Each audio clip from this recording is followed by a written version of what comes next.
ராட்டை நேயர்கள் அனைவருக்கும் வணக்கம். வணக்கண்ணே. வணக்கம் பாஸ். இப்போ இந்த சீசன் முழுக்க ரிஃப்ளெக்ஷன் அண்ட் ஹோப்னு பார்க்குறோம். 2024 நாம் சந்திச்சது 25 அதுக்கான நம்பிக்கை என்ன, எதை நோக்கி பயணிக்க இருக்கிறோங்கிற மாதிரி ஹோப் சம்மந்தமாக பார்க்குறோம். அதில் முதல்ல மழை பார்த்தோம். அடுத்தது விவசாயத்தை விட்டு வெளியேற மாதிரி போஸ்ட் அக்ரேரியன் சொசைட்டின்னு ஒன்று இருக்குதா, அது எவ்வளோ பெரிய சயின்ஸுக்கு அகேன்ஸ்டான வார்த்தை எல்லாம் பார்த்தோம். இந்த முறை மக்களுடைய அறிவு சார்ந்து யோசிக்கலாம்னு இருக்கிறோம்.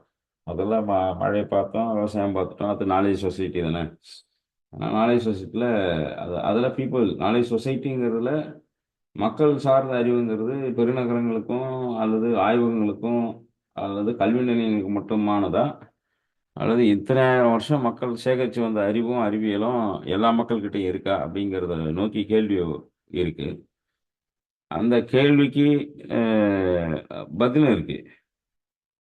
ஆய்வகங்கள்ல இருந்து வரக்கூடியது எந்த அளவுக்கு முக்கியமோ அதை விட பல மடங்கு முக்கியம் மக்கள் மத்தியிலிருந்து எழக்கூடிய கேள்வியும் அதற்கான பதிலும் தான் அந்த அறிவுன்னு பார்க்குறோம்.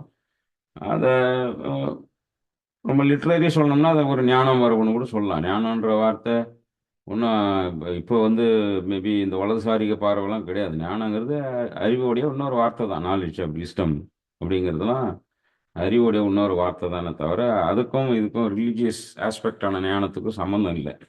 அதனால் அந்த டேர்முக்கே நம்ம சொல்லிட வேண்டியிருக்கு. அப்போ சாமானிய மக்களுடைய ஞானங்கிறது எப்படி மக்களை வழிநடத்திருக்கு, அதே போல் எப்படி அதை விட்டு இப்போ வெளியேற்றுது. அந்த அந்த அறிவுசார் விஷயங்கள்லேருந்து மக்களுடைய பார்வை பங்களிப்பு குறைஞ்சிக்கிட்டே வருது. அறிவு என்பது எங்கேயோ இருக்கும், அதை கொண்டு போய் மக்கள்கிட்ட கொடுக்கணும். அப்படி தான் எஜுகேஷன் நம்ம பார்க்குறோம். இது ஒரு ஆஸ்பெக்ட் இன்னைக்கு பேச போகிறதுல. இரண்டாவது ஆஸ்பெக்ட் எதெல்லாம் தேவைப்படக்கூடியது தேவைப்படாதுன்னு இருக்கு இல்லையா. அந்த மாதிரி ஏற்கனவே தெரிஞ்ச விஷயம், அனுபவப்பட்ட விஷயத்த மீண்டும் ஒரு அவங்கள நினைவூட்டல் மாதிரி கொண்டு உங்களுக்கு ஒன்றுமே தெரியாதுன்னு சொல்லி ஆரம்பிச்சோம்னா எப்படி இருக்குமோ, அந்த மாதிரி ஆஸ்பெக்ட்லேயும் சில விஷயங்கள் கிராமங்களில் போயிட்டு இருக்கு. இப்போ இதெல்லாம் சேர்த்து நம்ம பீப்புள்ஸ் நாலேஜ் பற்றி பேச போகிறோம். அடிப்படையில் எனக்கு ஃபண்டமெண்டலா ஒரு கேள்வி இருக்கு பாஸ்கர் இதுல. என் கேள்வி என்னன்னா, நாம நீங்க கிராமத்துல இருந்து துவங்குங்களேன். மக்கள் மத்தியில பரவலாக இருக்கக்கூடிய அறிவு பிளஸ் இந்த நாம பேசக்கூடிய ஞானம் அப்படின்னு சொல்ற வார்த்தை விஸ்டம்னு பயன்படுத்தணும் வச்சுக்கோங்களேன். மக்கள் மத்தியில ஆல்ரெடி இருக்கிறது எதுல தெளிவா இருக்கிறாங்க, எது நம்ம தேவையில்லாம புகுத்துறோம் அப்படின்ற அந்த ஒரு டிஃபரன்ஷியேட்டர்ல இருந்து ஆரம்பிச்சானா நல்லா இருக்கும்னு தோணுது. இப்போ இப்போ நாம மேஜரா இயற்கை விவசாயிகளோட உரையாடுறோம். மற்ற விவசாயிகளை வேடிக்கை பார்க்குறோம், புரிஞ்சுக்கிறோம். இது அவங்கள பற்றின விமர்சனம் கருத்து தான் சொல்கிறோமே தவிர உரையாடல் கிடையாது. மற்ற விவசாயிகளோட ரொம்ப குறைவு தான் என்ன கேட்டால். மற்ற விவசாயிகளை பற்றின ஒப்பீனியன்ஸ் தான் இருக்குது, டைலாக் இல்லைங்க. அந்த உரையாடலின் அடிப்படையிலையும் இந்த ஒப்பீனியன் அடிப்படையிலையும் பார்த்தோம்னா விவசாயிகளுக்கு விவசாயம் தெரியும், பட்டம் பருவம் தெரியும், கிளைமேட் மாறி இருக்குன்னு தெரியும். ஆனால் அவங்களுக்கு இப்போ சொல்யூஷன் ஏன் தெரியாதுன்னா இவங்களுடைய பிரச்சனை இவங்களுக்கு இல்லை, அதனால தான் அவங்களுக்கு சொல்யூஷன் இல்லை. இவங்களோட பிரச்சனை வேற எங்கேயோ உருவாக்கப்பட்ட பிரச்சனை. அது ஒரு அஸ்கிரைப்டு அப்படி இல்லைன்னா இன்டியூஸ்டுன்னு சொல்லுவோம் இல்லையா, அது மாதிரி எங்கேருந்தோ உருவாகி வர பிரச்சனைக்கு இவங்ககிட்ட தீர்வு கிடையாது ஒன்று. ரெண்டாவது இவங்க அதுக்கு தீர்வும் கிடையாது.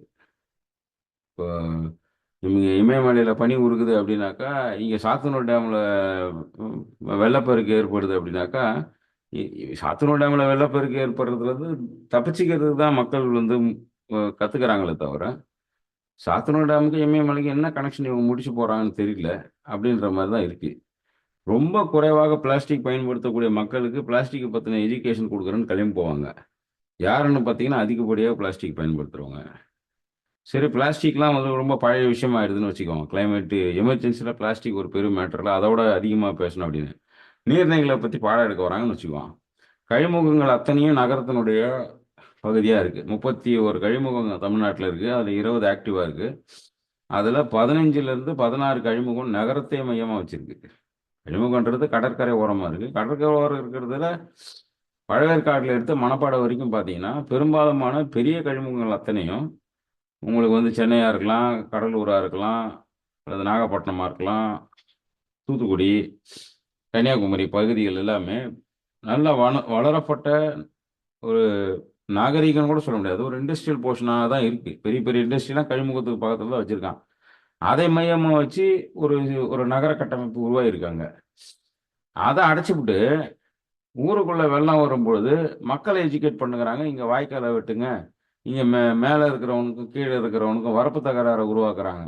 இது நாலேஜ் சிஸ்டத்துல நடக்கக்கூடிய மிகப்பெரிய அபத்தமா நான் பார்க்குறேன். இப்போ இது வந்து ஏதோ என்னைக்கும் நடந்ததில்ல. போன வாரம் நடந்த உரையாடலுடைய என்னுடைய பயணத்துல ஆல்மோஸ்ட் 600 700 கிலோமீட்டர் வந்து தென்பண்ணையும் மற்ற இருக்கக்கூடிய சின்ன சின்ன ஆறுகளை ஒட்டி நான் பயணம் பண்ணேன். அனுபவத்துல இருந்து என்ன வருதுன்னா, கழிமுகம் நீர் வரத்து கால்வாய் போக்கு கால்வாயை அடைச்சி வச்சுட்டு விவசாய நிலத்துக்குள்ள நீங்க வரப்பு வெட்டிக்கணும், மேல கால்வாய் வச்சுக்கணும், கீழே பண்ணிக்கணுன்றாங்க. ஆத்து தண்ணிக்கும் வரப்புக்கும் என்ன சம்மந்தம்னு நமக்கு புரியல. வரப்பை உயர்த்துங்கள்னு சில பேர் விவசாயிகளுக்கு பாடம் எடுக்கிறவங்கள பார்த்தேன். நீங்க வரப்பை உயர்த்திருக்கணும். வரப்பை உயர்த்தினாக்கா தண்ணி தேங்கிறதுக்கு போயிருமா வெளியில ஆத்துல இருந்து வர்றது. இது நகரத்தினுடைய சிஸ்டம். பெருநகரத்தில் இருக்கக்கூடிய இப்போ அடையாறு இல்லை வந்து கூவம் அல்லது வந்து பழையற்காடு பக்கம் வரக்கூடிய ஆறுகளாக இருக்கு இல்லையா, அதை பற்றின விஷயமா இருக்கே தவிர இது நகரத்தில் வரப்பு உயர்த்துறதுன்றது நல்ல பணி தான். ஆனால் அதற்கும் ஆற்று வெள்ளம் வழி மாறி வந்து நிலத்துல வர்றதுக்கு சம்மந்தம் இல்லை. இவர்களை நிலத்தோடைய அதாவது ஆத்தோடைய வரத்து கால்வாய் போக்கு கால்வாய் சிற்றாறுகள் அல்லது ஓடைகள் ஏரி இதில் வந்து பேசுங்கன்னு சொன்னால் இது மொத்தமும் வந்து ஆக்கிரமிப்பில் இருக்குன்னு சொன்னா கூட அது வந்து யாரும் எளிய மக்களுடைய ஆக்கிரமிப்புலாம் பெருசு பெருசா இல்லை. இவங்க ஆனால் இவங்க என்ன சொல்றாங்கன்னா, நீங்க ஒரு நிலத்துக்கும் இன்னொரு நிலத்துக்கும் தண்ணி போயின்னு வந்துன்னு இருக்கணும், நீங்க மறுபடியும் விவசாயிகளுக்கு போய் கிளாஸ் எடுக்கிறாங்க. அதெல்லாம் ரொம்ப அபத்தமா இருந்தது அது கேட்கறதுக்கு. அப்போ இந்த அறிவு என்பது அவங்க கிட்ட இருக்கு. அவங்களுக்கு வந்து இரிகேஷன் சிஸ்டத்தை பயன்படுத்த தெரியாதவங்க கிடையாது. இன்னைக்கு இருக்கிற இரிகேஷன் சிஸ்டம் ஏன் ஃபெயில் ஆயிருக்குன்ற கேள்விக்கு நமக்கு ஏன் இன்னைக்கும் கடலூர்லேருந்து ஒரு நண்பர் வந்து இருக்காருங்க, செல்வகுமார். அவர் சொல்கிறாரு, அண்ணா எல்லாமே சரிண்ணா, இது வந்து அளவுக்கு அதிகமாக தண்ணி வருது, எல்லாம் சரிங்கண்ணா. ஆனால் ஒரு அரை மணி நேரத்துக்கு முன்னாடி கூட இப்போ சாத்தனூரில் திறந்து விடுறாங்க, கடலூருக்கு 200 கிலோமீட்டர் வேகத்தில் வந்தால் கூட அரை மணி நேரம் ஆகுமாண்ணே. அந்த எச்சரிக்கையை கொடுக்க இந்த அரசாங்கத்தினால முடியலன்னு ஒரு கேள்வி கேட்குறாரு. அப்போது இந்த அவங்க எதிர்பார்க்கறது என்னன்னா, பெரிய அபாயத்திலிருந்து காப்பாற்றக்கூடிய அந்த அந்த எமர்ஜென்சி அல்லது காஷனா இருக்கக்கூடிய சிஸ்டத்தான் அவங்க கையில் இல்லை. மற்றபடி தண்ணி வர்றது போகிறது, மழை பெய்யுறது, வரப்பில் நிற்கிறதுலாம் அவங்க சந்தித்த பிரச்சனைகள் தான். எய்தர் என்க்ரோச்மெண்ட் வழியாக பார்த்தாலும் இவங்க கிட்ட இருக்கிற பிரச்சனை கம்மி, அல்லது ஹேண்ட்லிங் ஆஃப் இந்த ரிசர்வாயர்ஸும் அவங்க கிட்ட நாலேஜ் இருக்கு. இப்போ செம்பரம்பாக்கத்தில் நடந்த அதே சமாச்சாரம் மாதிரி சாத்தனூர் டேமை பார்க்க முடியல இவங்களால. காரணம் அந்த செம்பரம்பாக்கத்துக்கும் சாத்தனூருக்கு இருக்கிற வித்தியாசமே, செம்பரம்பாக்கத்தை திறந்து விடும் பொழுது உயிர்களின் மீது அதிக கவனம் செலுத்த வேண்டியிருக்கு. ஆனால் சாத்தனூர் திறந்து விடும்போது விவசாய நிலங்களையும் கால்நடை மேலேயும் தான் அதிகமாக எம்பசைஸ் பண்ண வேண்டியிருக்கு. ஏன்னா அந்த ரிவர் பேசின் அந்த மாதிரி முழுக்க முழுக்க வந்து அது ஒரு பாசன வசதிக்காக மட்டும் பயன்படுத்தக்கூடிய ஆறு கிடையாது. உதாரணத்துக்கு காவேரி மாதிரியோ மற்ற விஷயங்கள் மாதிரியோ இதனோட செட்டப்பே வேற இருக்கு. ஏன்னா இங்கே முழுக்க முழுக்க ஏரியும் கிணறுகள் பாசனன்றதுனால இவங்க ஆத்த மையமாக வச்சு அந்த ரிவர் நாலேஜ் இவங்களுக்கு கிடையாது. ஆறுன்றது இங்கே வெறும் கலாச்சார ரீதியாக கனெக்ட் ஆகிருக்கே தவிர ஆற்று பாசனம் என்பது ரொம்ப கம்மிங்க. எதிர் இங்கே நந்தன் கால்வாய் மாதிரி திருவண்ணாமலையிலேருந்து ஓடக்கூடியதாக இருக்கலாம். ஆனால் நந்தன் கால்வாய்னு இங்கே போய் பேசணும்னா நகர கட்டமைப்புக்காக பேசப்படுற ஜேர்னலிஸ்ட் யாருக்கும் நந்தன் கால்வாயோட முக்கியத்துவம் தெரியாது. இப்போ இந்த மிஸ்மேட்ச் இருக்கு பாருங்க. எது நகரத்துக்கான நீர் மேலாண்மை கட்டமைப்புன்னு சொல்றதோ, எது கிராமத்துக்கான நீர் மேலாண்மை கட்டமைப்புன்றதோ கம்ப்ளீட்லி வேற. ஆனா நகரத்துக்கான நீர் மேலாண்மை கட்டமைப்புகளை படிச்சுட்டு கிராமங்களுக்கு வந்து பாடம் எடுக்கும் பொழுது அவருக்கு அது தேவையும் படுறது இல்லை, தேவைப்படுறதுக்கு மேலே அது பயனும் இல்லை. இதை புரிஞ்சுக்கணும். ஒன்று, போன எபிசோட கண்டினியூஷனாக இது எப்படி பார்க்குறேன்னா, போஸ்ட் அக்ரேரியன் சொசைட்டின்றது எந்த அளவுக்கு ஒரு சூடோ சயின்ஸ், ஒரு போலித்தனமான ஒரு வார்த்தையோ. கிராமங்கள்லேருந்து வெளியேற்றப்படக்கூடிய மக்கள் இருக்காங்க இல்லையா, அந்த கிராமங்கள்லேருந்து வெளியேற்றப்படக்கூடிய மக்களுக்கு பிறகு அந்த குளம் யாருது, அந்த நதி யாருது, இந்த கிணறு யாருது. இப்போ வந்து அது ஒரு பீப்புள்ஸ் நாலேஜ்ன்றது பீப்புள்ஸ் ப்ராப்பர்ட்டி. இது ரெண்டும் சேர்ந்தது. அந்த பொருட்கள் பற்றிய, அந்த ரிசோர்ஸ் பற்றிய, இயற்கை வளங்கள் மட்டுமல்ல, அது அது அது அதை பயன்படுத்தக்கூடிய மனிதர்களுக்கு இருக்கிற அறிவுங்கிறது அது மக்கள் மையப்படுத்தப்பட்டதா இருக்கு. இவர் வெளியேற்றப்படும் பொழுது, இப்போ இன்னைக்கு வந்து தென்பண்ணை தான் இந்த வெள்ள அபாயத்துல பெரும் சிக்கலா இருந்திருக்கு. போன வாரம் மழையில சரி, இன்னைக்கும் வெள்ள அபாய எச்சரிக்கை விட்டுருக்காங்க. அதுல இருக்கிற சிக்கல்ல மக்களுடைய அறிவை அவங்க கிட்ட இருந்து பிரிச்சு எடுக்கிறது, அவங்களும் முதல்ல நிலத்துல இருந்து பிரிச்சு எடுக்கிறது ரெண்டும் வேற வேறையா நான் பார்க்கல. அவர்களை பிரிச்சு எடுத்தாலும் அந்த நிலத்துல இருக்கிற அறிவு போயிடும். அவங்க கிட்ட இருக்கிற அறிவை பிரிச்சு எடுத்துட்டாலும் அந்த அந்த மக்கள் கிட்ட இருக்கிற அந்த இருப்பே சும்மா ஆயிடும். அது வந்து பிரயோஜனம் இல்லாத ஒரு இருப்பா மாறிடும் அந்த இடத்துல. அப்போ ஒரு மக்களை வெளியேற்றும் பொழுது அங்க இருக்கக்கூடிய ரிசோர்ஸ்ல நிலம் மட்டும் கிடையாது, இந்த தண்ணி யாருதுங்கிற கேள்வியும் இருக்கு. இந்த ஆறு யாருது, இந்த குளம் யாருது, இந்த ஏரி யாருது, யாருக்கு அதை வழங்க போறாங்க, யார் அதை அனுபவிக்க போறாங்க அப்படிங்கிறது இருக்கு இல்லையா? அந்த மாதிரி இருக்கு. அப்போ இந்த கேள்வி, இது ஒரு ஒரு பக்கம் வந்து ஒரு ரிசோர்ஸா பார்க்கலாம்.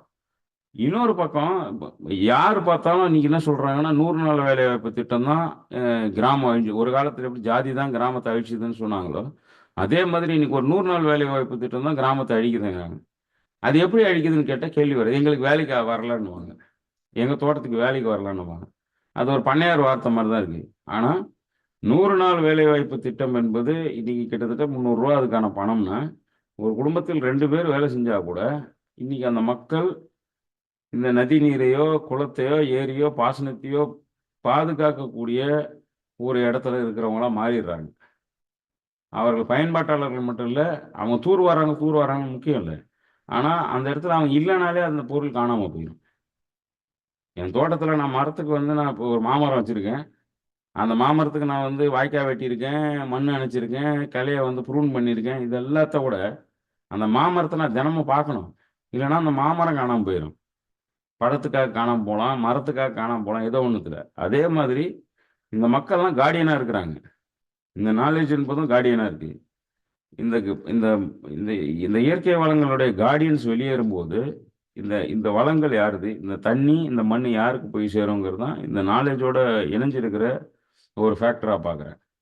அப்புறம் நகர கட்டமைப்பில் இருக்கக்கூடிய வாழ்வியல் முறைக்கும் அந்த கன்சியூமரிசத்துக்கும் இவர்கள் புரிஞ்சு வச்சிருக்கிற ஹைட்ராலஜிக்கல் சைக்கிளுக்கும் கிராமத்தில் புரிஞ்சு வச்சிருக்கிற ஹைட்ராலஜிக்கல் சைக்கிளுக்கும் நிறைய வித்தியாசம் இருக்கு. They don't complaint about rain.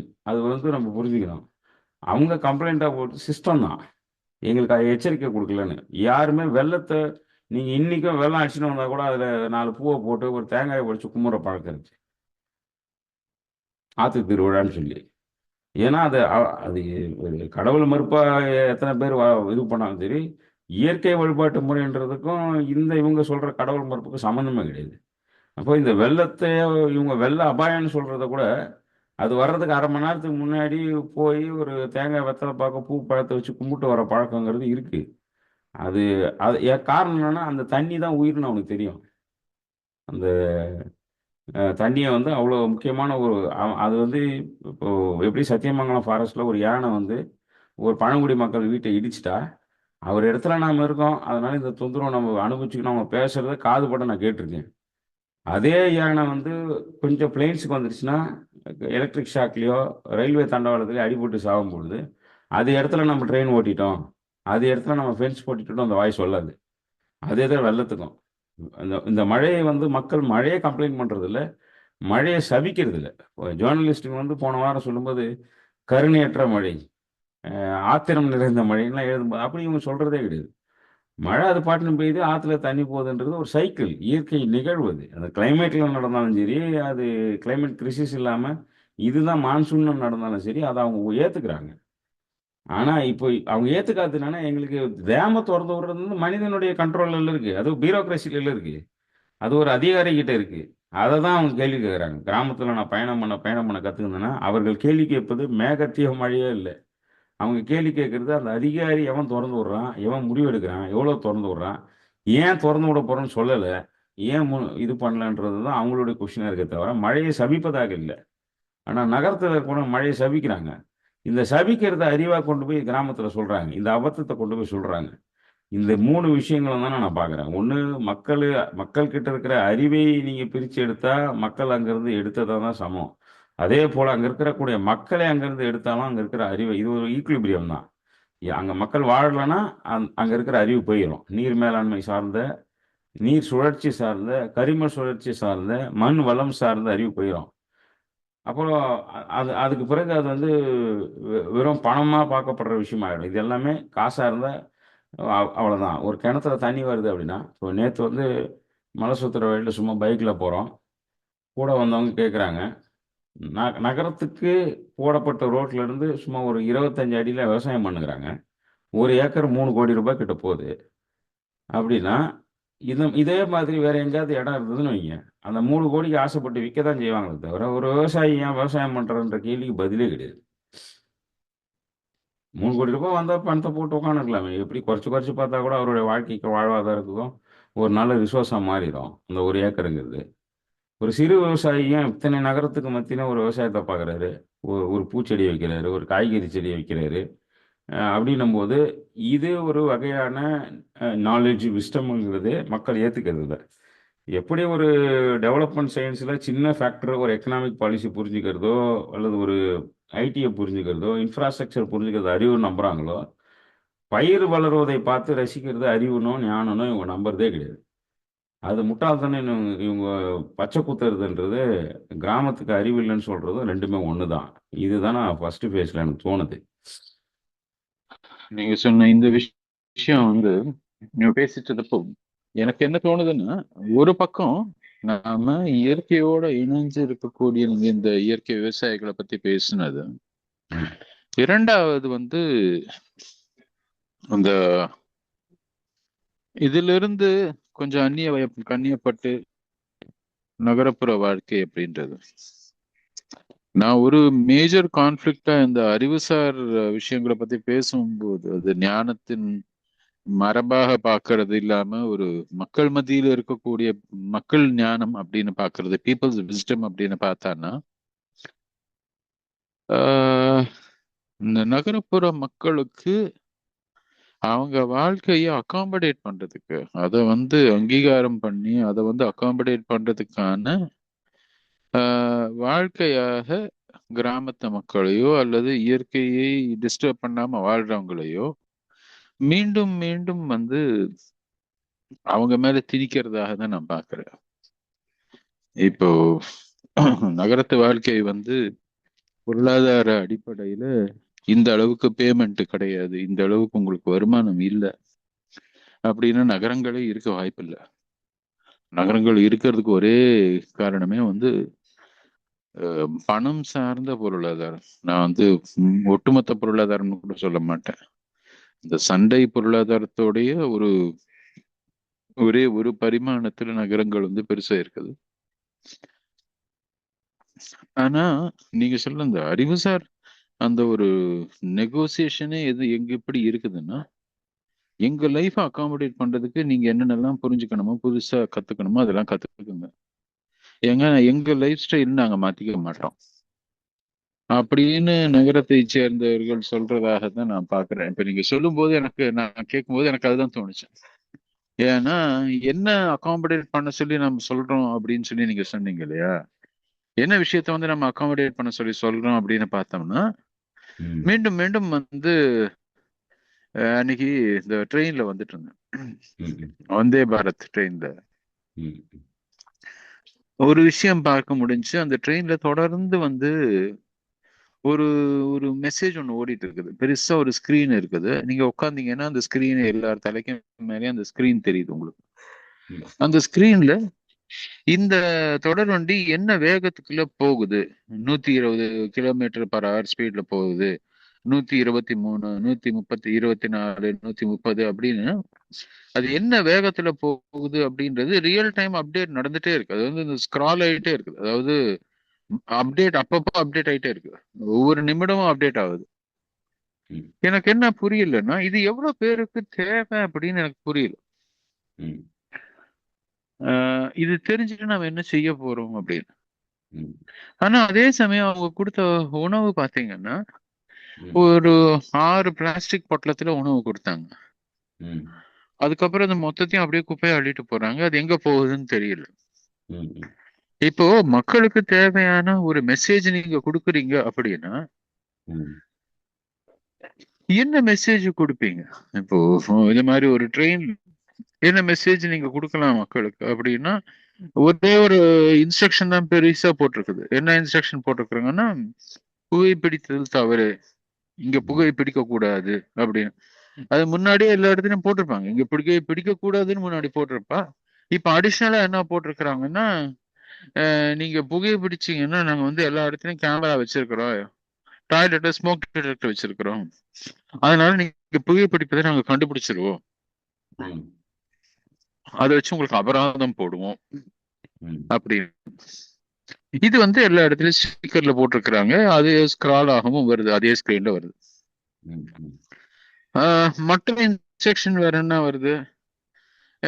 இந்த இடத்துல இருந்து இவ்வளவு தூரம் தள்ளி இருக்கிறோம், அடுத்தது இந்த ஸ்டேஷன் வருது, இந்த ஸ்டேஷன்ல இடதுபுறமோ அல்லது வலதுபுறமோ கதவு திறக்கும், நீங்க இறங்கிக்கோங்க.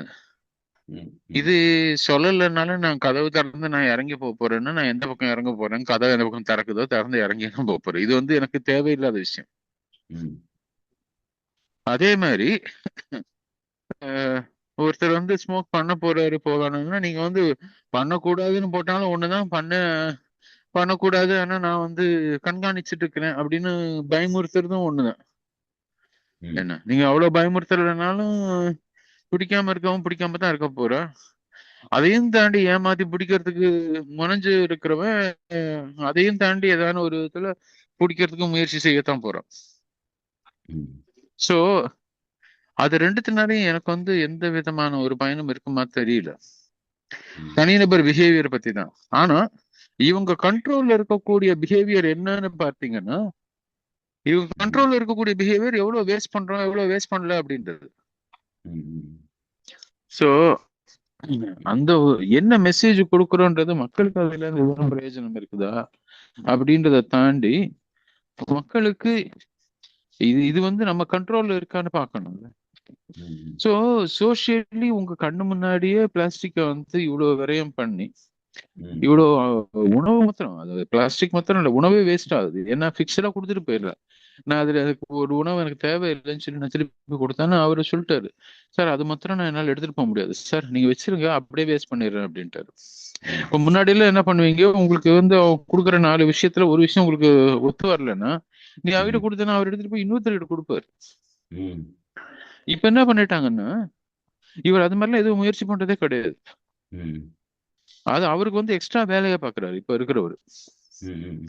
அவர் என்ன சொல்றாரு, சார் அது உங்களுக்கு வேணாம்னா வச்சிருங்க நான் அப்புறம் எடுத்துக்கிறேன் அப்படின்னாரு. எடுத்துக்கிட்டு எங்க பண்றாரு பார்த்தாருன்னா அதை எடுத்து அப்படியே அந்த குப்பை அந்த கவர் உள்ள தள்ளிட்டாரு மொத்தத்தையும். சோ நீங்க தேவை இல்லைன்னா கூட அதை வந்து அவங்க பயன்படுத்துறதாக இல்லை. நான் எதுக்கு இதை சொல்றேன்னா, வேல்யூஸ் என்ன வேல்யூஸை நம்ம வந்து முன்னிறுத்துறோம், என்ன வேல்யூஸை கம்யூனிகேட் பண்றோம் மக்களுக்கு, என்ன வேல்யூஸ் வந்து மக்கள் மத்தியில பிரபலப்படுத்துறோம் அப்படின்னு பார்த்தோம்னா வேகத்தை பிரபலப்படுத்துறோம். இப்ப நீங்க இதுக்கு முன்னாடி சொன்னீங்க இல்லையா, அணையில இருந்து தண்ணி வேகமா வர்றதுதான் பிரச்சனை. அணையில வந்து அவ்வளவு பெருசா நீங்க ஒரு அணைய கட்டி அந்த பெரும் அணையில இருந்து நீங்க திறந்து விடும்போது அதிவேகமாக வரும். நம்ம ஹிமாலயத்துல அந்த துறவி ஒருத்தர் உண்ணாவிரதம் இருந்து இருந்தார் தெரியுமா, பெரும் அணைகளை எதிர்த்து. சுவாமி ஸ்வானந்த் அப்படின்னுவாங்க. அவரு என்விரான்மெண்டல் ப்ரொஃபசர், அவர் ஐஐடி கான்பூர்ல. ஏன்னா ப்ரொஃபசர் அகர்வால்னு பேரு.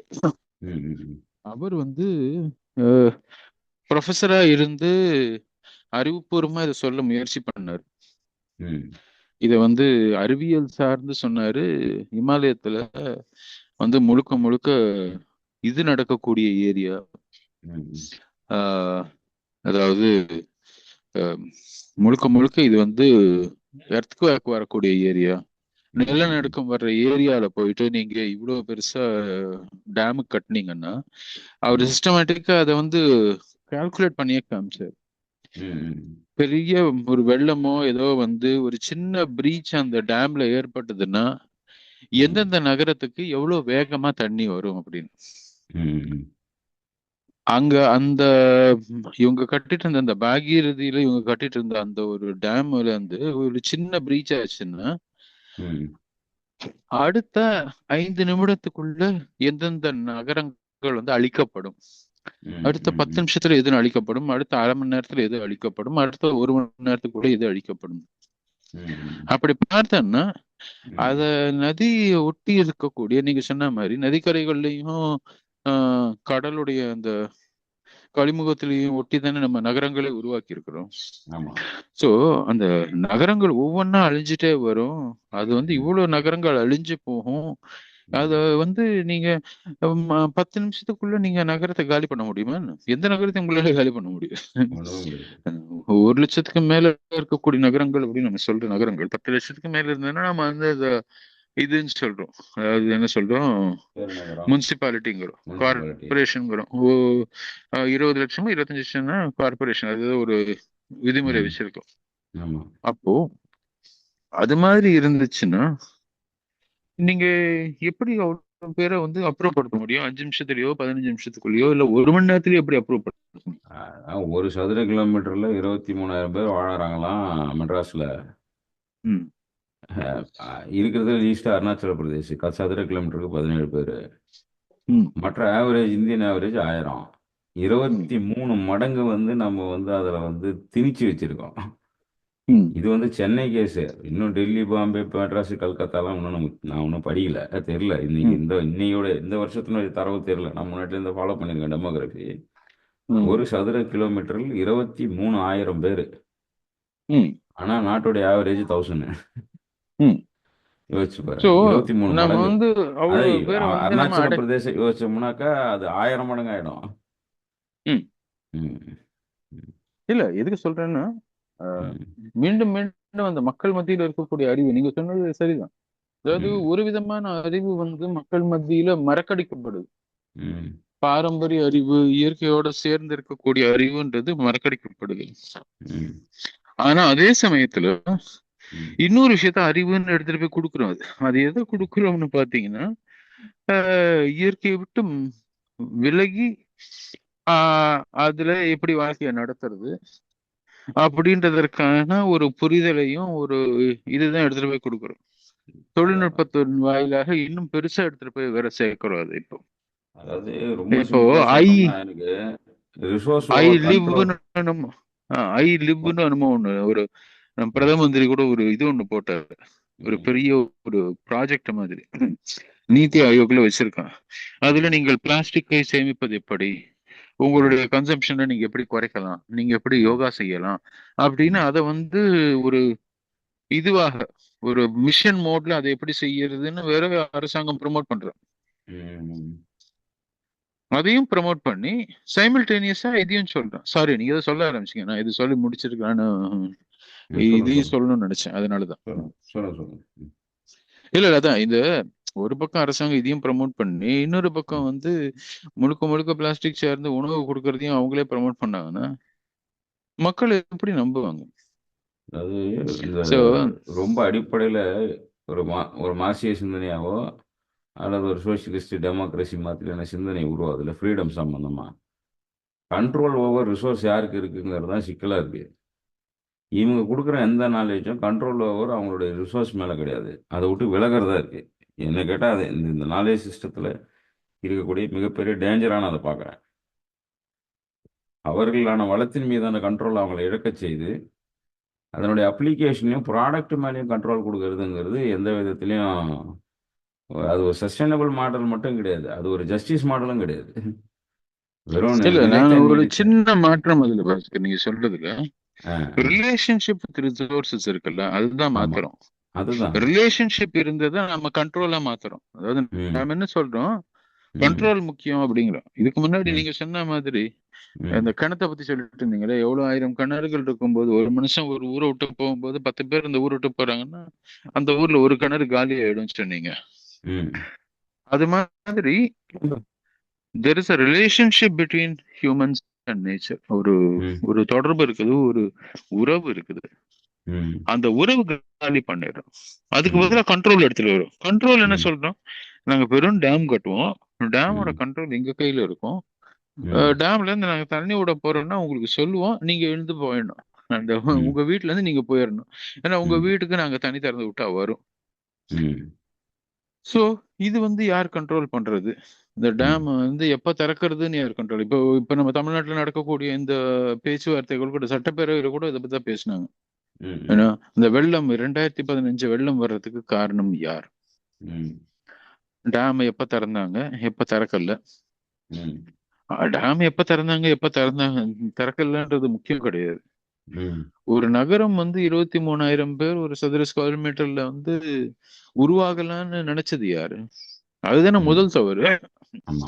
நீங்க வந்து அப்புறப்படுத்த முடியாத அளவுக்கு ஆட்கள் எடுத்து வந்து திணிச்சு ஒரு இடத்துல நீங்க நகரத்தை உருவாக்கிட்டு ம் ம் அதுக்கப்புறம் வந்து இது நான் 5 நிமிஷம் கழிச்சு திறந்திருந்தா நல்லா இருந்திருக்குமா, அல்லது 1 மணி நேரம் முன்னாடி திறந்திருந்தா நல்லா இருக்குமா ம் அப்படின்னு அந்த கண்ட்ரோலை பத்தி பேசுறது. ம் அதுல இருந்த ரிலேஷன்ஷிப்பை வந்து நீங்க கம்ப்ளீட்லா மறக்கடிச்சிட்டு இப்ப கண்ட்ரோலை பத்தி பேசுற மாதிரி ஆயிடுது. அதுதான் நான் ம் சொல்ல வந்தது. ம் ம். அதான் அந்த ரிலேஷன்ஷிப்பை தான் நான் மக்கள் கண்ட்ரோலுங்கிறேன். அந்த கண்ட்ரோல் வந்து ஒரு இண்டஸ்ட்ரியல் கண்ட்ரோலாகவோ இல்லை பியூரோக்ராட்டிக் கண்ட்ரோலாக மாறுறதுங்கிறது தான் நான் ப்ரொடியூஸாக மட்டும் பார்க்குறதுங்கிறேன்.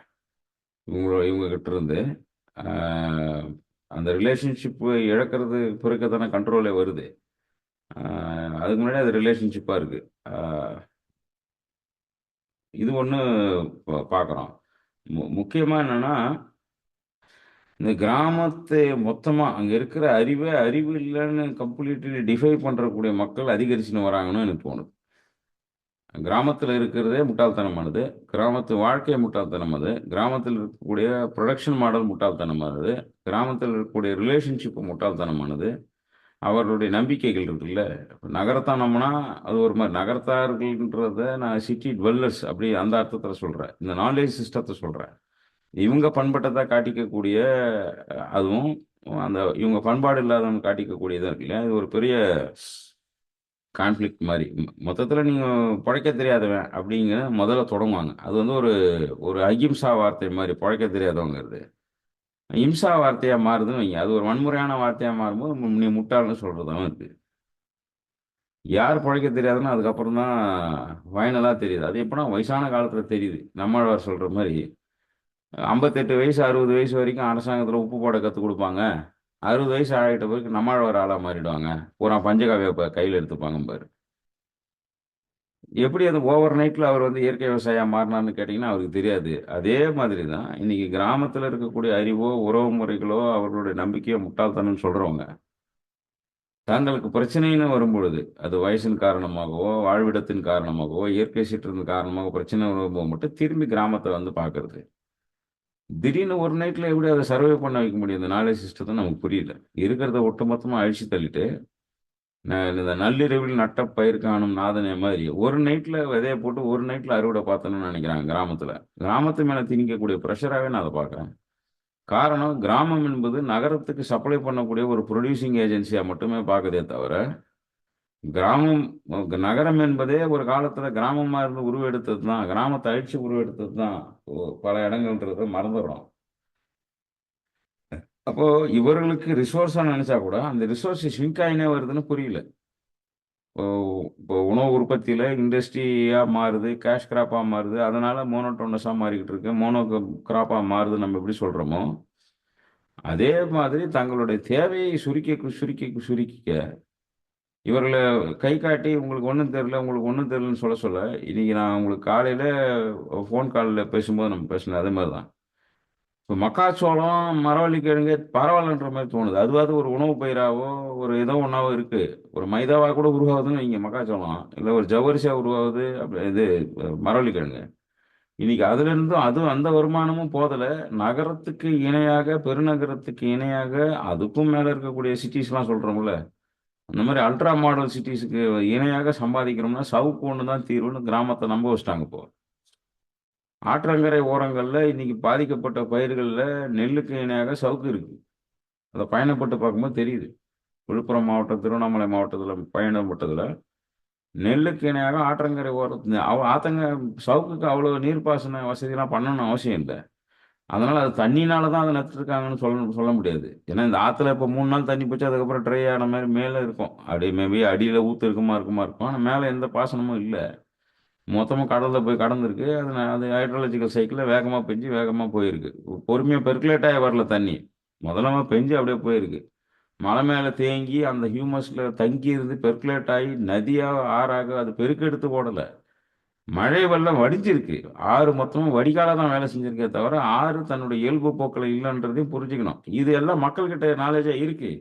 இதை இன்னைக்கு காது கொடுத்து கேட்கறதுக்கு இந்த நவீன நவீனத்தை கொண்டாடக்கூடிய நபர்களுக்கு இல்லை.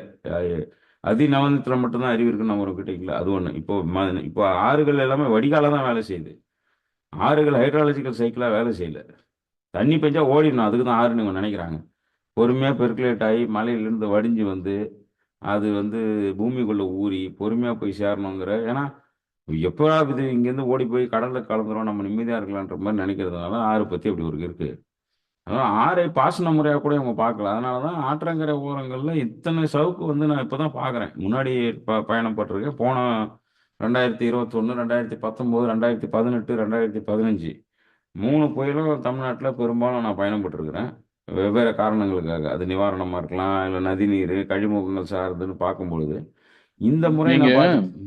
ம் சாரி, நீங்க இது சொல்லும் போது எனக்கு இன்னும் ஒரே ஒரு சின்ன இது இங்க ஆட் பண்ணிக்கிறேன். ம் நம்ம இந்த இரிகேஷன் ப்ரோக்ராம் எல்லாம் இருக்குது இல்லையா, ஆமாம். அரசாங்கத்துடைய இந்த நீர்நிலை பாசனம் அதை ஆமாம். மேம்படுத்தக்கூடிய திட்டங்கள்ல நீங்க ம் இந்த அதாவது ஆறு வந்து வடிகாலாக தான் பயன்படுத்துது, ம் அதனுடைய பாசனத்துக்கான ஒரு விஷயமா அது நடக்கலன்னு நீங்க சொல்றது. ம் பல இடங்கள்ல அந்த சேனல் ரிவைவ் பண்றோம்னு சொல்லிட்டு ம் இந்த சேனலுக்கு வந்து ஃபுல்லா வந்து அதாவது வாட்டர் வேஸ்டேஜ் இருக்கக்கூடாது அப்படின்னு சிமெண்ட்ல கட்டுவாங்க. இந்த ஆமாம். சேனலுக்கான சிமெண்ட்ல கட்டினா என்னன்னா பெர்குலேட் ஆகாது தண்ணி உள்ளார, ஆமாம். அப்படியே இம்பென்டபிளா அப்படியே வந்து கடைசியில் அந்த கடைநிலைக்கு எங்க போகணுமோ அங்க போ அப்படி. ம் இதை வந்து ஒரு எஃபிஷியன்ட் சிஸ்டமாக அவங்க பாக்குறாங்க, இரிகேஷன் சிஸ்டம். ம் அதே சமயம் நீங்க சொன்ன இந்த ஹைட்ரோலாஜிக்கலுங்க இது வந்து என்ன டேமேஜ் பண்ணுதுன்னு பார்க்கும்போது விவசாயிகள் சொல்றது என்னன்னா, தண்ணி நின்று போச்சுன்னா தான் வந்து எங்களுக்கு பெர்குலேட் ஆகும், அப்பதான் வந்து பக்கத்துல இருக்கிற அந்த வயக்காட்டுக்கு வந்து கொஞ்சமாவது இதான தண்ணி இருக்கும், அந்த காட்டுக்கு தண்ணி வரும். அது ம் இல்லாம நீங்க வந்து நேரடியாக வந்து ஒரு இடத்துல இருந்து இன்னொரு இடத்துக்கு டிரான்ஸ்போர்ட் பண்ணக்கூடிய ஒரு திட்டமாக பாத்தீங்கன்னா அதனுடைய பயன் வந்து போற வழியில இருக்கிறவங்களுக்கு கிடைக்காது ம் அப்படின்றது வந்து நான் சொல்லி கேள்விப்பட்டிருக்கேன். அதுதான் நீங்க ஆ. சொல்லும்போது நினைவு வந்துச்சு. சாரி, அதை நான் கண்கூட நடுவில் பார்க்குறேன் குறுக்கிட்டு நான். சொன்னேன். ம். நான் ஒரே இடத்துக்கு 3 நாள் பயணப்பட்டேன். 30 அடி தண்ணி போன இடத்துக்கு பயணப்பட்ட 2வது நாள் 1/2 அடி தான் தண்ணி போச்சு. அதுக்கு அடுத்த நாள் மண்ணு தெரியுது. அப்படியே கண்கூட அந்த மணல் மண்ணெல்லாம் அப்படியே திட்டுலாம் தெரியுது. 3 நாளும் போய் நின்று தென்பண்ணை ஆற்றங்கரை ஓரம் நின்று வேடிக்கை பார்த்துருந்தோம் பல இடங்கள்ல. அதனுடைய விரிவான இடம், அதனுடைய சுருங்கி போன 10 அடி இருக்கிற இடமும் பார்த்தேன். 1.7 கிலோமீட்டருக்கு ஆவியூரில் தென்பண்ணையோடைய அகலம். அதையும் பார்த்தேன். இங்கே இங்கே வந்து அப்படியே கடந்து போச்சு. வெள்ளம் வந்தது, ஊருக்குள்ளே போச்சு, வடிஞ்சுது, கடலில் போயிடுச்சு. மறுபடியும் ஆறு வந்து காஞ்சி தான் இருக்கு. கை வச்சா எங்கெங்கேயோ போகுது அது. அந்த விஷயத்தை தலையிட்டோம்னா. ஆனால் முக்கியமாக என்னென்னா, இந்த மக்காச்சோளத்திலிருந்து கூட வெளியேறி மக்கள் என்ன பண்ணிட்டாங்கன்னா இன்னைக்கு வந்து சவுக்கு மேலே அவ்வளோ கவனம் செலுத்துகிறாங்க. ஏன்னா சவுக்கு வந்து வருமானம் உள்ள ஒரு விஷயமாக பெரும் பண்ணையார்கள் இருப்பாங்களா, 100 ஏக்கர் 50 ஏக்கர் வச்சுருவாங்க. அவங்க வழி காட்டுறாங்க இவங்களுக்கு. சொல்றாங்க. சும்மா போட்டுன்னு களை எடுத்து நான் அதை பண்ணி எதுக்கு என் 100 நாள் வேலை ஆளுங்கிட்ட போய் கெஞ்சின்னு களை எடுலாம் கேட்குறீங்க. இப்படியே நான் இருக்கிற ஒரே ஆள் அதை சொல்கிறேன். சவுக்க நட்டியா ஒரு களை எடுத்தியா அது மட்டும் வளர்ந்து நின்று ஆளே தேவையில்லை. 3 வருஷம் கழிச்சு 5 லட்சம் அவ்வளோதான். 2 ஏக்கர் இருக்கா 3 அப்படின்னு அப்படியே அபத்தமாக சொல்லி தர்றதை நம்ம பார்க்குறோம். இதை நம்பி அதை போட்டுடுறாங்க. சரி எனக்கு அந்த சவுக்குக்கு பின்னாடி இருக்கிற ச அந்த இண்டஸ்ட்ரியல் சைக்கிளே புரியல. சப்ளை செயினே புரியல. உற்பத்தியாவது வெட்டின்னு போகிறாங்க. முன்னாடியாவது சாரங்கட்ட சவுக்கு யூஸ் பண்ணுவாங்க ஒரு கன்ஸ்ட்ரக்ஷனில். இன்னைக்கு சாரம் கட்டுறதும் இரும்பு பைப்பில் தான் கட்டுறாங்க. சாரத்தை சணல் வச்சு சவுக்கு வச்சு கட்டுறதும் இல்லை. முட்டு கொடுக்கறதும் கிடையாது. அதுக்கு அதுக்கு கட்டடங்கள்ல. சரி, இன்ஃப்ராஸ்ட்ரக்சர் வளருது, கூடவே இது வளருது போல. ரூஃபிங்க்கும் கிடையாது. அப்போ இது எங்கே போகுதுன்னு பார்த்தா பேப்பருக்கு போதான்னு தெரியல. இது இந்த சீடியா இந்த கம்ப்ரஸ்ட் வுட்டு சொல்கிறாங்களே இப்போ ஃபர்னிச்சர் தான். அதுக்கு ஏதாவது அந்த தூளா அரைச்சி மரக்கூழாகோ மரத்தூளா அரைச்சி யூஸ் பண்ணுறாங்கன்னு தெரியல. அப்போ அந்த கம்ப்ரஸ்ட் வுட்டுக்கு பின்னாடி இப்படி ஒரு பாலிடிக்ஸ் இருக்கான்னு ஒரு கவனம் வருது. அப்போது ஒட்டுமொத்த நிலத்திலையும் உணவு பயிர்லேருந்து வெளியேறி அதையும் கேஷ் கிராப்பா இருந்தாங்க. அது கூட ஒரு வகையில ஏதோ ஒரு வகையில மனிதனுடைய தேவையை பூர்த்தி பண்ணக்கூடியதா இருந்தது. ஆனா இப்ப நிலம் என்பது ஒரு நகரத்துல இருக்கக்கூடிய ஏஸ்தட்டிக் சென்ஸுக்காக பயன்படுத்தக்கூடிய ஒரு புரொடக்ஷன் கம்பெனியா இன்னும் ஃபியூச்சர்ல மாறிடுமோ அப்படின்னு தோணுது. ஏன்னா முன்னாடி வந்து மக்கள்கிட்ட சொல்லும்போது மக்காச்சோளத்தையும் மரவள்ளி கிழங்குலாம் பேசும்போது வெறும் இண்டஸ்ட்ரியல் கிராப்பா இருக்கு. அது முழுக்க முழுக்க வந்து மாவுக்கும் சாராயத்துக்கும் பயன்படுறதா மாறுது. இது என்ன ஆகுமோ தெரியலன்னு பேசியிருந்தேன் நான் கடந்த 4 வருஷமா. இப்போ ஒரு 2 மாசமா தமிழ்நாட்டுல பயணம் பண்ணி பார்க்கறதுல வந்து சவுக்குக்கு குடுக்குற மரியாதை வேற எந்த பயிருக்கும் குடுக்க மாட்றாங்க கிராமத்துல. இந்த அறிவு எங்க இருந்து வந்ததுன்னு பார்த்தீங்கன்னா, பெரிய வணிகர்கள் வந்து அத வந்து அத தென்னை மரத்தெல்லாம் அழிச்சுட்டு, தென்னந்தோப்ப அழிச்சுட்டு சவுக்கு வைக்கிறாங்க. ஆ மாந்தோப்ப அழிச்சுட்டு சவுக்கு வைக்கிறாங்க. அப்ப இதுக்கு இது இதுக்கு ரீப்ளேஸ்மென்ட்டா எந்த வகையில இது ரீப்ளேஸ்மென்ட்ன்னு தெரியல. அடிப்படையில ஒண்ணே ஒண்ணு தான். இது வந்து நகரத்துக்கு பயன்படக்கூடிய ஒரு பொருளா தான் இருக்கு. திரும்பி அது எந்த வகையிலும் எல்லா இடத்துக்கும் பரவலாகவோ, அது உணவாகவோ ஏதோ பயன்படுது. ஆ வேகம். வேகமா இந்த ஏன்னா பணம் எக்கனாமிக்கலி பார்த்தோம்னா, இந்த அறிவுக்கு பின்னாடி என்ன இருக்குன்னா, எங்கேயோ பொருளாதாரம் வந்து அவங்க கவர்ன்மெண்ட் செய்யக்கூடிய ட்வீக்ல திடீர்னு கேபிட்டல் கெயின் டாக்ஸ்ங்கிறான், அதுங்கிறான், இதுங்கிறான். இது இவங்களுக்கு புரியல. ஆனா ஒண்ணு மட்டும் தெரியுது, பணவீக்கம் ஏற்பட்டுன்னே போகுது. அதுல நமக்கு போதாம இருக்கு. இன்ஃப்ளேஷன் வந்துருது. ஃபுட்ல இன்ஃப்ளேஷன் வந்துருது. இது மட்டும் எப்படியோ நியூஸா வந்துருது. அப்போ இன்னைக்கு ரூ. 100 வித்த பொருள் நாளைக்கு ரூ. 200 விக்க தான் போகுது. அப்ப நம்ம ரூ. 200 வேக வேகமா இந்த நிலத்துல இருந்து எடுத்தாகணுங்கிற கட்டாயத்த ஏதோ ஒரு வகையில் மறைமுகமாக கிராமத்துக்கு கொண்டு வந்து சேர்த்துருது இந்த ஊடகம். அல்லது செய்தி. ஏதோ ஒரு செய்தியில வந்து மக்களுக்கு வந்து என்ன சொல்றேன், இன்னைக்கு ரூ. 100னா நாளைக்கு நீ ரூ. 200 ஆக்க போறாங்கப்பா இவங்க. அதுக்குள்ள நம்ம எப்படியோ சம்பாரிச்சுக்கணும். நம்ம எப்படி இத தப்பிக்க முடியுன்றதுனால, இந்த இந்த நிலத்த வந்து மேலும் மேலும் நகரத்துக்கு பயன்படக்கூடிய பயன்பாட்டு பொருட்களை உற்பத்தி செய்யக்கூடிய ஒரு ஸ்மால் ஸ்கேல் இண்டஸ்ட்ரியாக மாத்திக்கினே வர்றதுன்றது, இப்போ நடக்கக்கூடிய இந்த நாலேட்ஜ் டிரான்சிஷன்ல அல்லது டிரான்ஸ்ஃபர்மேஷன்ல இருக்கிற ஒரு முக்கியமான பேராபத்தா பார்க்குறேன் நான்.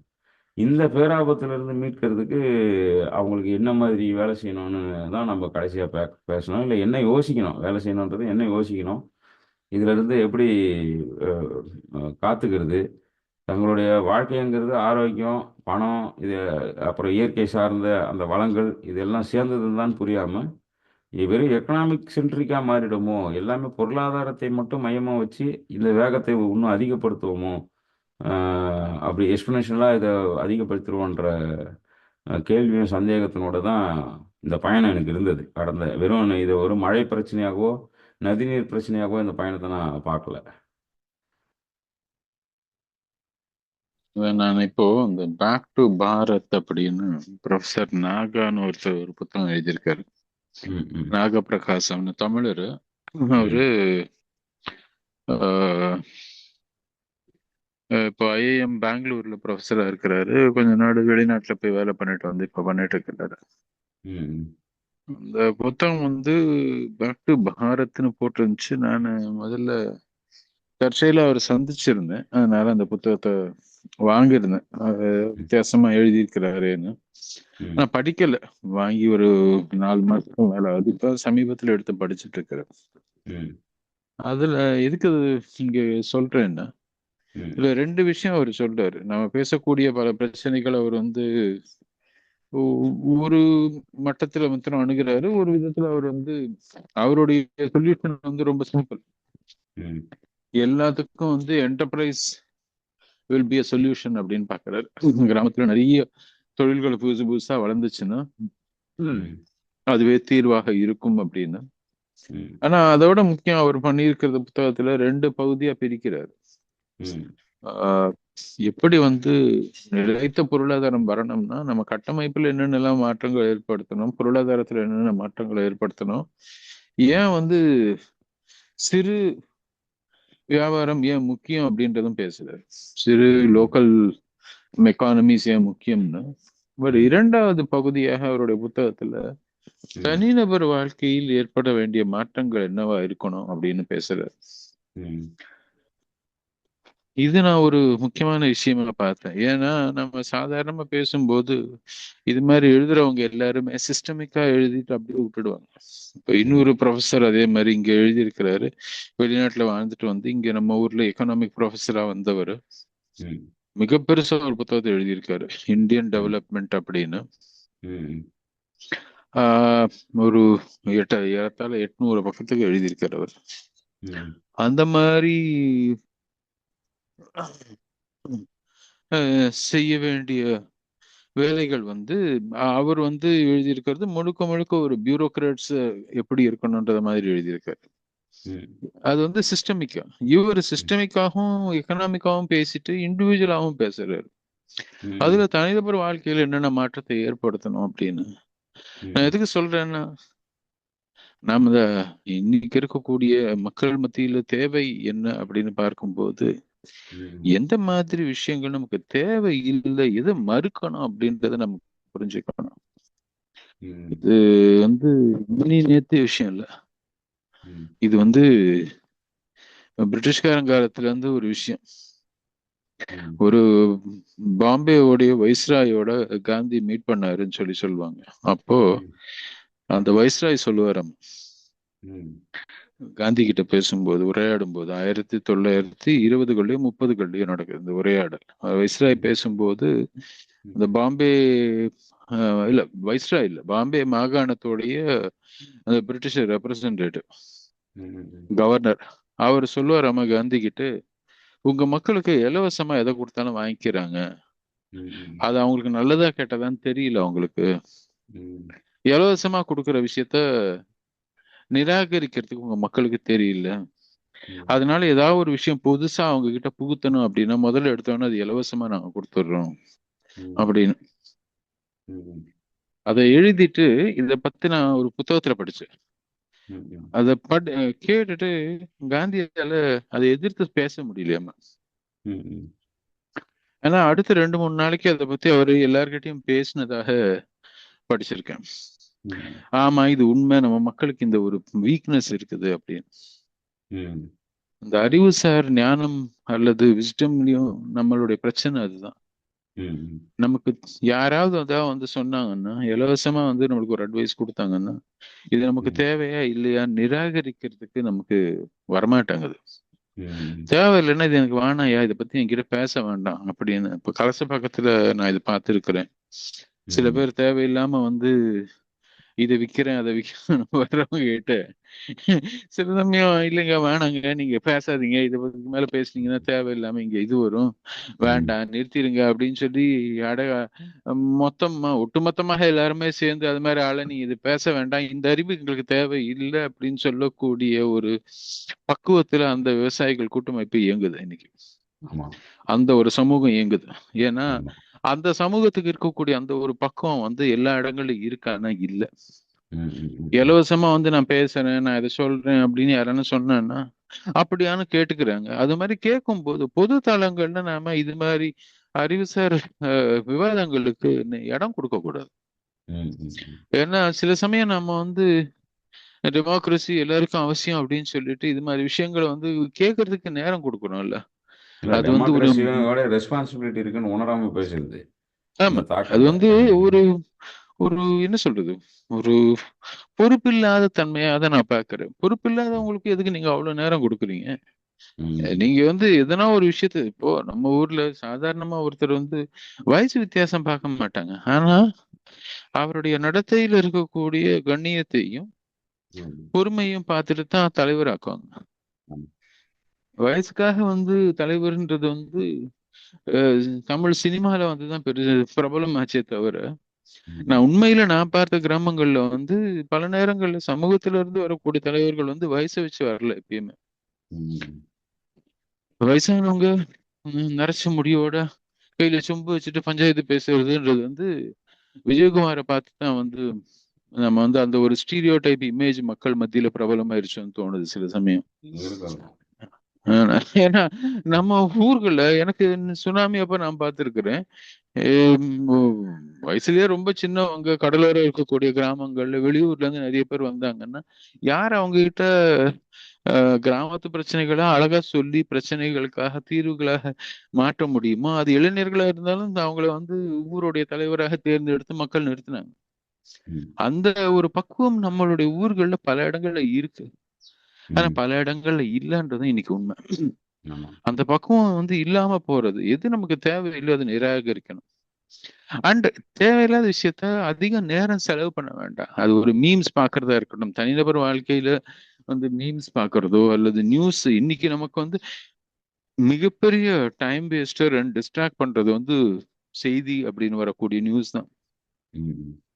சமூக ஊடகங்கள் மூலமாக தேவையில்லாத விஷயத்தெல்லாம் வந்து எடுத்துட்டு வந்து பேச சொல்லுது. ம். ம். ஒரு முறை நான் இவரு பெரியவர் தரம்பால் காந்தியவாதியோட உட்காந்து பேசும்போது, ம். சேவாகிராம் ஆசிரமத்துல அவருடைய ரூமுக்கு வந்து இந்தியா முழுக்கல இருந்து நிறைய பேர் நியூஸ் லெட்டர் அனுப்புவாங்க. ம். இந்த செய்தி மடல் அந்த செய்தி மடல்னு எல்லாரும் அனுப்புவாங்க. பெருசு பெருசா நிறுவனங்கள் எல்லாம் அனுப்பும் அவருக்கு. ம். ஏன்னா ஒரு இந்தியாவில் முக்கியமான ஒரு சிந்தனையாளர் அப்படின்றது. ம். ம். பல செய்திகள் வந்து இது மாதிரி வரக்கூடிய நியூஸ் லெட்டர் எல்லாம் அவர் திறக்க கூட மாட்டாரு. அந்த கவரோட அப்படியே இருக்கும் அவருடைய மேஜை ம். மேல. ம். ம். அப்புறம் ஒரு நாள் ஏதாவது தூக்கி போட்டுருவாரு. ம். நான் ஒரு முறை அவர்கிட்ட இதை பத்தி பேசினேன். கேட்டேன், ம். ஏங்க நீங்க எதுக்குங்க உங்களை மரியாதை வச்சு தானே இவ்வளவு பேர் அனுப்புறான். அவன் ஊர்ல இருந்து கஷ்டப்பட்டு எழுதி அது போஸ்டேஜ் வர செலவு பண்ணி அதுக்கு ஒரு போஸ்ட்மேன் எடுத்து வந்து உங்க வீட்டுல உங்களுக்கு கொடுக்குறான். ம். நீங்க வந்து அவ்வளவு மரியாதையா அவன் வந்து அனுப்புறத நீங்க வந்து ஏன் நீங்க ம். திறந்து ஒரு வார்த்தை படிச்சுட்டு நீங்க ஒரு வார்த்தை சொன்னீங்கன்னா சந்தோஷப்படுவாங்க இல்லன்னு. ம். அவரு இப்படி பார்த்தாரு கொஞ்ச நேரம். பார்த்துட்டு எனக்கு சொன்னாரு, எனக்கு இன்னும் நல்ல நினைவு இருக்குது. ம். அவருக்கு அப்போ அஃப்கோர்ஸ் 70, 74, 75 வயசு இருக்கும். ம். ஆஹ் எனக்கு நேரம் அதிகமா இல்லை அப்படின்னாரு ம். முதல்ல எடுத்தோன்னே. ம். ரெண்டாவது அவர் சொன்னது, எனக்கு இருக்கக்கூடிய ஒரே கருவி இதுதான் அப்படின்னு தலையை காமிச்சாரு. எனக்கு இருக்கிற ஒரே கருவி இதுதான் அப்படின்னு தலையை தொட்டு காமிச்சிட்டு, ம். இதுல எது போடணும் எது போடக்கூடாதுன்றதுல நான் கொஞ்சம் கவனமா இருக்கணும் அப்படின்னாரு. ம். ம். அவ்வளவுதான். ம். எது எடுத்துக்கணும் எது எடுத்துக்க கூடாதுன்னு நான் கவனமா இருக்கணும். ஏன்னா எனக்கு இருக்கிறது அவ்வளவுதான், எனக்கு நேரம் இல்லை ம். அப்படின்னு. எனக்கு சுள்ளுன்னு பட்டுச்சு அன்னைக்கு. ம். நம்ம இது வந்து சிந்தனை அடிவில் நம்ம பார்க்கும்போது ஏன் பேப்பர் இவ்வளவு வேஸ்ட் ஆகுது, இதை இது பண்றாரு அது பண்றாரு, நான் என்ன விதமானவான இதை யோசிக்கலாம். ம். ஆனா அவரோட வந்து அவரோட சைட்ல அவர் தெளிவா இருக்கிறாரு. ம். ஏன்னா நம்ம வந்து எதை உட்கொள்றோம் அப்படின்றது, நம்ம வந்து செய்திகளை வந்து உணவு மாதிரிதான் அதையும் உட்கொள்றோம். அதுல டாக்ஸிக்கா இருக்கக்கூடிய செய்தி நம்ம உட்கொண்டோம்னா நம்ம உடம்பு டாக்ஸிக்கா மாறும் அப்படின்ற அந்த புரிதல் நம்ம கிட்ட இல்லை. அதே ம். மாதிரிதான் இந்த அறிவுசார் விஷயங்கள் எல்லாமே. ம். பல விஷயங்கள் நம்ம தெரிஞ்சுக்க வேண்டிய அவசியம் கிடையாது. ம். தெரிஞ்சுக்கிறது மூலமா நம்மளுக்கு நல்ல ம். விஷயங்கள் இல்லை. அதை ம். நிராகரிக்கிறது தனிநபர் வாழ்க்கையில ரொம்ப முக்கியம்ன்றது எனக்கு வந்து ஒரு முக்கியமான ஒரு கருத்தாக. அந்த நாகாவுடைய புத்தகம் படிக்கும்போது அந்த அவர் அந்த புத்தகத்தை வடிவமைச்ச விதம் எனக்கு பிடிச்சிருந்துச்சு. ஏன்னா ம். நிறைய பேர் வந்து தங்களை முக்கியமான நபர்னு காமிச்சிக்கிறதுக்கு சிஸ்டமிக் ப்ராப்ளம் மாத்திரம் கையாண்டுட்டு ம். தனிநபர் வாழ்க்கையை பத்தி பேசாம விட்டுடுவாங்க. ம். இவர் அதுக்கும் அதே அளவு முக்கியத்துவம் கொடுத்திருந்து இதையும் நீங்க பார்த்தாகணும், ஏன்னா இது உங்க கண்ட்ரோல்ல இருக்கு, இது நீங்க மாத்தலாம் ம். அப்படின்னு சொல்லி இருந்தது எனக்கு பிடிச்சிருந்தது. அது மாதிரி ம். ஒவ்வொரு நபரும் தங்களுடைய வாழ்க்கையில எந்த ம். மாதிரி அறிவு நமக்கு தேவை எது தேவையில்லை, ம். இது ரொம்ப சிம்பிள் டெஸ்ட் தான். இது ம். இயற்கையோட நம்மளோட ரிலேஷன்ஷிப்பை அதிகப்படுத்துதா அல்லது ம். அதுல இருந்து நம்மள விலக்கி எடுத்துட்டு போகுதா ம்.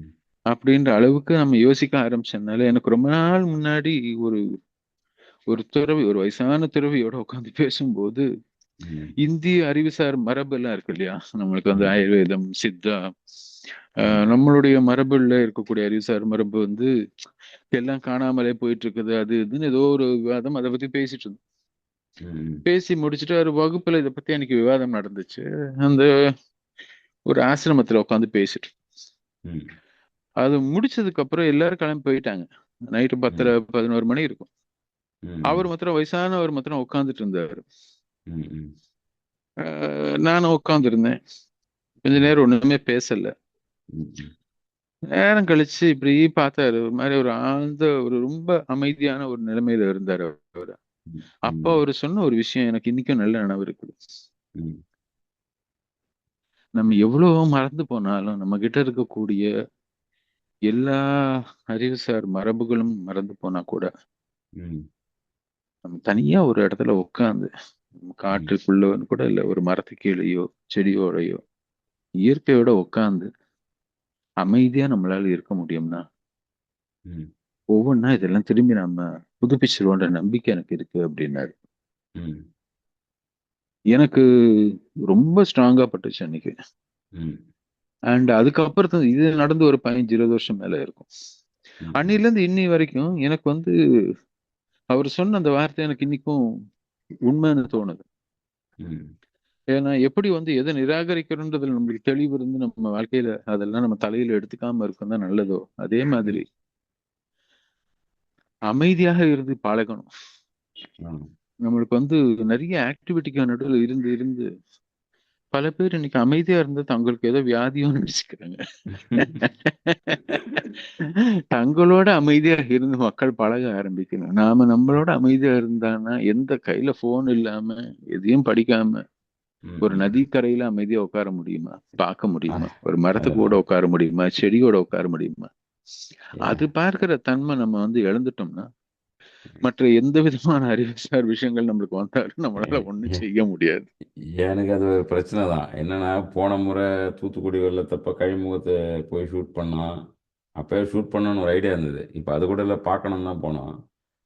அப்போ ஒரு சமூக செயற்பாட்டாளர் வந்து கேள்வி கேட்டேன், இதெல்லாம் சேகரித்து இல்லை பார்த்து நீங்கள் என்ன பண்ண போறீங்கன்னு கேட்டார். எனக்கு அந்த கேள்வியை புரிஞ்சுக்கிறதுக்கே நேரம் ஆச்சு. ஒரு பர்பஸ்ஃபுல் லைஃபுக்கு அவர் ஏதோ ஒரு பர்பஸ் சொல்ல வர்றார். நாங்களாக இருந்தால் என்ன செய்வோம்னா அப்புறம் விளக்கம் கொடுத்துனே இருந்தார். ஒரு எல்லைக்கு மேலே நான் எதுவுமே அவர்கிட்ட பேசிக்கல. அது போன முறை தூத்துக்குடியில் அந்த சிக்கல். நீங்கள் என்ன பண்ண போறீங்க, இதை வச்சு இது பண்ணணும், அரசாங்கத்தோட ஃபைட் பண்ணணும், அதை பண்ணணும், இதை பண்ணணும்னாரு. சரி ரைட்டுன்ட்டு விட்டு வந்தேன். ஆனால் இந்த முறை நான் என்ன நானே கவனித்து பார்த்தேன். போனால் பார்த்தாக்கா ஒரு காட்டாறு வெள்ளம் மாதிரி கூட போனோம். ரொம்ப ரிஸ்க் எடுத்துலாம் நானும் காய்ச்சலாம் ட்ராவல் பண்ணி போனோம். பாதையே இல்லாத இடங்கள்லாம் போய் பார்த்தோம். இந்த நதி எப்படி பயணப்பட்டு வருது அப்படின்னு. அப்போ பார்த்துட்டு இருக்கும்போது அப்படியே கம்முன்னு தான் பார்க்குறோம். சரி லைஃப்பில் ஒரு முறையாவது ஒரு 30 அடி உயரத்துக்கு தண்ணி மொத்தமாக ஆற்றுல போகிறத பார்த்துருக்கான். நல்ல வேளை மழைக்கு நன்றின்னு சொல்லிட்டு வர மாதிரி வந்துட்டோம், அவ்வளோதான். ஒன்றுமே தெரியல. இது இது இந்த இந்த பிரம்மாண்டன்றது இயற்கை பிரம்மாண்டமானதுன்னு வார்த்தையில சொல்றது ஒரு பக்கம். ஒரு அடர்ந்த காடு, யாரும் துணைகள் இல்லாமல் அப்படியே போய் உட்கார்றது. அதே மாதிரி இந்த இந்த பெரு வெள்ளம், இந்த கழிமுகம், கடல், கடலில் பயணப்பட்டோம் போன முறை. அதெல்லாம் பார்க்கும்போது இப்பதான் தெரியுது அந்த என்ன சொல்றது, ஒரு மூச்சு பேச்சு இல்லாத அப்படியே அமைதியா உட்கார்ந்து இருக்கிறதுங்கிற இதுல பார்க்கும்போது அது அறிவு வருதுன்னு நீங்க சொல்றீங்க.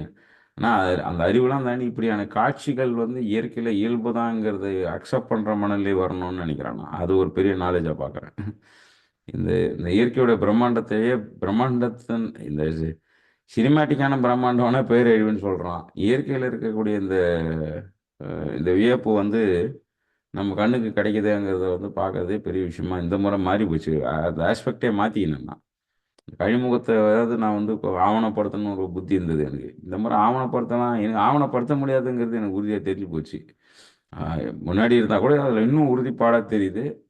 பார்க்கலாம், ஏதோ நம்ம வயசில் அதை பார்க்குறோம், அடுத்த ஜெனரேஷனுக்கு அது பார்க்கறதுக்கு வாய்ப்பு இருக்காது போல இருக்கு அப்படின்ற ஒரு கொஷினோட தான் திரும்பி வந்தனே தவிர. ஏன்னா நீங்கள் ஒரு 1,50 கிலோமீட்டர் 1.25 கிலோமீட்டர் அகலத்துக்கு ஒரு 10 அடி உயரத்துக்கு தண்ணி வந்து அவ்வளோ வேகமாக பாஞ்சு ஓடுதுன்னு வைங்க.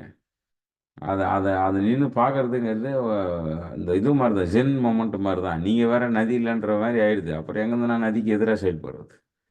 அது எனக்கு நானே எதிராக செயல்படுற மாதிரி ஆயிடும்ல. இதுதான் எனக்கு தெரிஞ்சு பீப்புள் விஸ்டம்னு நினைக்கிறேன் என்னுடைய இதில். இது மிஸ் ஆகுன்றது தான் இந்த ஹோல் எபிசோடில் நான் சுற்றி வச்சு எதை பேசியிருந்திருக்கேன். கன்க்ளூஷனுக்கு வந்துட்டு நினைக்கிறேன். உம் ஆமா, ஆமா. அதுதான் அல்டிமேட்லி அந்த அக்செப்டன்ஸ் இருக்குல்ல. ம். Acceptance is the beginning of coexistence. அதான். Acceptance with respect hmm. Is the beginning. And அதை மறக்காம இருக்கிறது தான் ப்ராக்டிஸ். அதான்.